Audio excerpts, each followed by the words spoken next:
Mercredi 5 mars 2025, Marco Rubio, secrétaire d'État des États-Unis, est apparu à la télévision, arborant une croix noire, marquée à la cendre sur son front.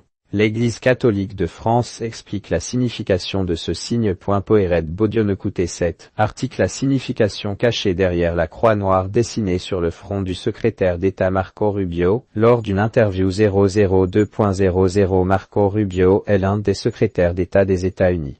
Mercredi 5 mars 2025, il avait accepté de donner un entretien sur l'antenne de Fox News.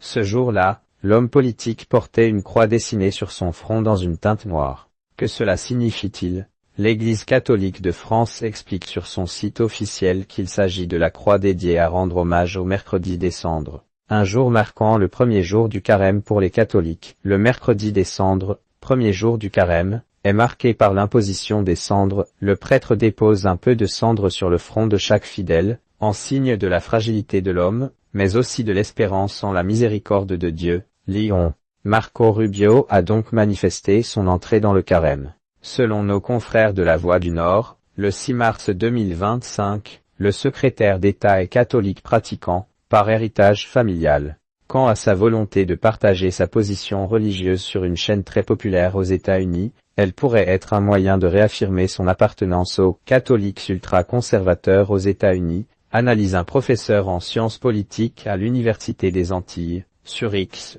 De son côté, l'Église rappelle la symbolique de cette croix et du jour auquel elle est rapportée. On trouve déjà le symbolisme des cendres dans l'Ancien Testament.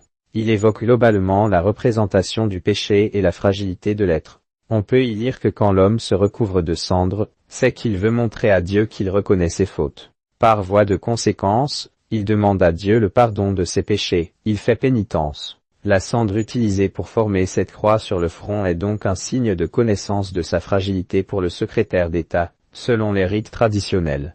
La cendre est appliquée sur le front pour nous appeler plus clairement encore à la conversion, précisément par le chemin de l'humilité. La cendre, c'est ce qui reste quand le feu a détruit la matière dont il s'est emparé. Quand on constate qu'il y a des cendres, c'est qu'apparemment, il ne reste plus rien de ce que le feu a détruit. C'est l'image de notre pauvreté. Mais les cendres peuvent aussi fertiliser la terre et la vie peut renaître sous les cendres, explique en détail l'Église, faisant référence à la symbolique de ce signe.